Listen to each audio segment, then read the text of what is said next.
वास्तव में इनकी ये सब वैसे ही छलावा देने वाली बातें हैं जैसा कि इन्होंने सन 2014 के लोकसभा के हुए आम चुनाव के दौरान देश के हर वर्ग व हर समाज के लोगों से इन्होंने किया था और उन्हें गुमराह कर उनका वोट भी प्राप्त किया। लेकिन तब और अब में अंतर यह है कि अब वे सरकार में है, अब बीजेपी सरकार में है, केंद्र की सरकार में है और उन पर बातें कम और काम अधिक करके दिखाने की भी पूरी जिम्मेवारी है, जिसमें वे लगातार विफल ही होते जा रहे हैं।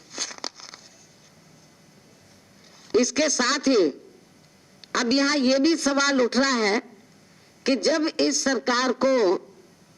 काले धन को सफेद बनाने के लिए यही सब कुछ काम करना था, तो तब फिर इन्होंने अचानक ही देश में 500 व 1000 रुपए की नोटबंदी करने का ये अति जन पीड़ादायी फैसला क्यों ले लिया। इसके साथ ही यदि बीजेपी व केंद्र की श्री नरेंद्र मोदी की सरकार गरीबों की मदद करने के मामले में सही ईमानदार होती, तो फिर ये सरकार इससे पहले काला धन को सफेद बनाने वाली योजना के अंतर्गत प्राप्त लगभग 64,000 करोड़ रुपए देश के अति गरीबों में जरूर बांट देती,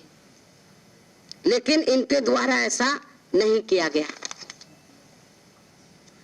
और अब यहाँ मूल सवाल यही है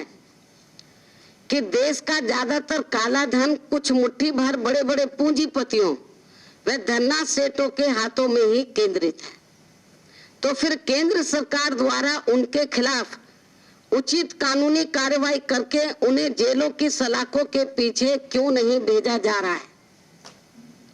और क्यों ये भाजपा सरकार इन लोगों को हर प्रकार से बचाने में लगी रहती है। और वहीं दूसरी तरफ ये सरकार देश के लगभग 90% से अधिक आम जनता को सामूहिक तौर पर बैंकों आदि के बाहर लाइन में खड़े होने की सजा व प्रताड़ना आदि क्यों दे रही है। अर्थात सरकार इस बात का जवाब क्यों नहीं दे रही है कि देश की गरीब व मेहनतकश एवं मध्यम वर्गीय आम जनता को उस जुर्म की सजा क्यों दी जा रही है जो अपराध उसने अभी तक किया ही नहीं है। इन सब तथ्यों के साथ साथ केंद्र की भाजपा सरकार के अब तक के कार्यकलापों पर यदि थोड़ा भी गौर किया जाए तो ये साफ तौर पर पता चलता है कि प्रधानमंत्री श्री नरेंद्र मोदी की सरकार देश के लगभग 90% गरीब व मेहनतकश एवं मध्यम वर्गीय आम जनता की हितैषी सरकार नहीं है, बल्कि इसके स्थान पर ये केवल मुट्ठी भर बड़े बड़े पूंजीपतियों व धन्ना सेठों की ही पूर्ण रूप से हितकारी सरकार है, जिसका देश की आम जनता को अवश्य ही संज्ञान जरूर लेना चाहिए। और इतना ही नहीं, अब मैं आपका ध्यान मुख्य बिंदु की तरफ दिलाना चाहती हूँ, शायद आप लोगों का ध्यान अभी तक नहीं गया है। और इतना ही नहीं बल्कि भ्रष्टाचार व भ्रष्टाचारियों से लड़ने के मामले में भी बीजेपी व इनकी केंद्र व राज्यों की सरकारों का रवैया अभी तक काफी लचर ही रहा है।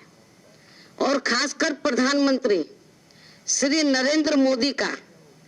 देश में काले धन व भ्रष्टाचार से लड़ने का उनका ये दावा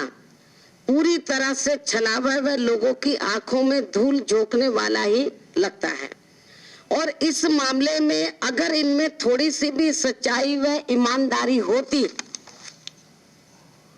तो फिर केंद्र में इन्होंने अपने लगभग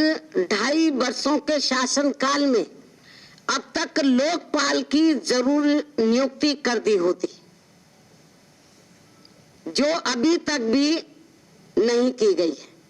जो अभी तक भी केंद्र सरकार द्वारा नहीं की गई है। जबकि इस संबंध में सन 2014 से ही कानून बन चुका है लोकपाल के संबंध में। इतना ही नहीं, बल्कि लोकतांत्रिक संस्थानों के माध्यम से भ्रष्टाचार से लड़ने का इनका रिकॉर्ड कभी भी ईमानदार नहीं रहा।